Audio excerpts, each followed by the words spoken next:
Thank you. Well, thanks very much to all of you for giving up your lunchtime. I know there's a lot of more exciting things you could be doing, or even outside enjoying the sunshine. So thanks for coming to listen to me talk about psychology.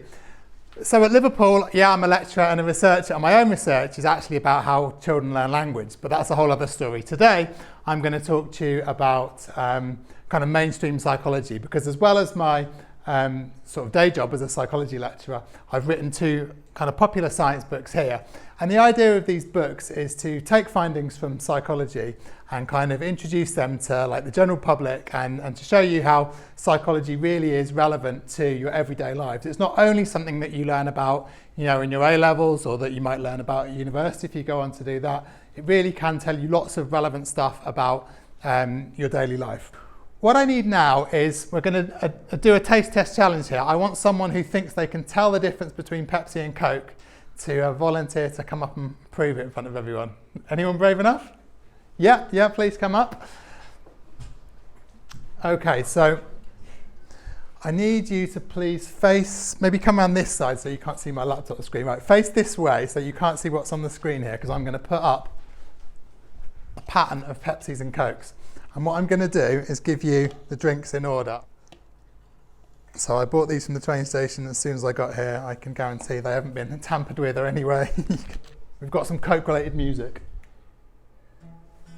It is Coke-related music. You're obviously all too young to remember this, but this was the music of a Coke advert like about 50 years ago or something. Okay, so face sort of away from here so you can't see which I'm picking. Right, okay, so here's the first one. Just have a little sip because we've got a lot to get through here. So what do you think? I think that's Pepsi. Pepsi, okay. Right, can someone keep track of how many she's got right here? So that was number 1. Yeah, that was correct. Right, here we go. Here's number 2. That's also Pepsi. Oh no, that was Coke, I'm afraid. So we've got 1 out of 2 so far. Okay, here's number 3.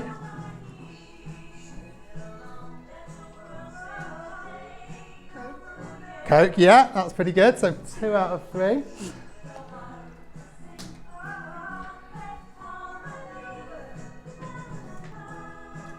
Pepsi? Yeah, I think you're getting into it now. I think you just needed one of each to get the idea. So I'll give you a round of applause. Well done for trying, but I'm afraid you didn't quite get it.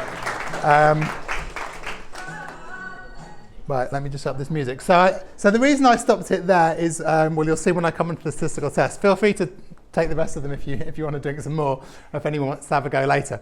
So there was 10 drinks there. How many do you think you need to get right before we say that you really can tell the difference between the 2 and it wasn't just a lucky guess? Right, so if you were just flipping a coin, you'd get about half of them right, yeah? So how many do you think you need to get to prove that you can tell the difference? Let's have a vote. If you think you need to get 10 out of 10 right to prove you can tell the difference, put your hand up. 10 out of 10? Anyone say 9 out of 10? Maybe 8 out of 10? 7 out of 10? Well, what's interesting is your intuitions there are kind of pretty bang on actually. It's just about 8 out of, it's very close. It's round about 8 out of 10.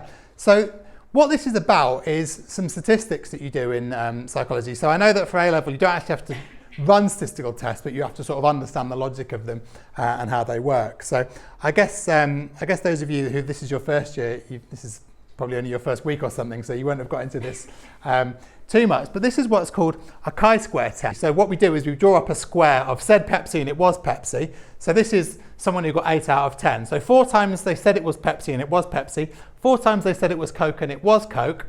And then once they said it was Pepsi and it was Coke, and once they said it was Coke and whatever, the other way around. So they got it right 8 times and wrong twice. So what the chi-square test does says, okay, how likely is it that you'd get 8 right and 2 wrong if you were just flipping a coin? And it just calculates the maths of that. And it says that if you were just flipping a coin, the chances of getting 8 right and 2 wrong are 0.058. So it's slightly over 1 in 20. So if you were getting 8 out of 10, that's not quite enough evidence, because in psychology and all science actually, we have a kind of arbitrary cutoff of 0.05. So you actually getting 8 out of 10 right isn't quite enough. You have to get 9 out of 10 right to actually prove that you can tell the difference. But now that you know about this like 9 out of 10 rule, you can use this for anything, right? So say you've got a friend who thinks they, say no one believes you can tell the difference between Coke and Diet Coke, so you could do that.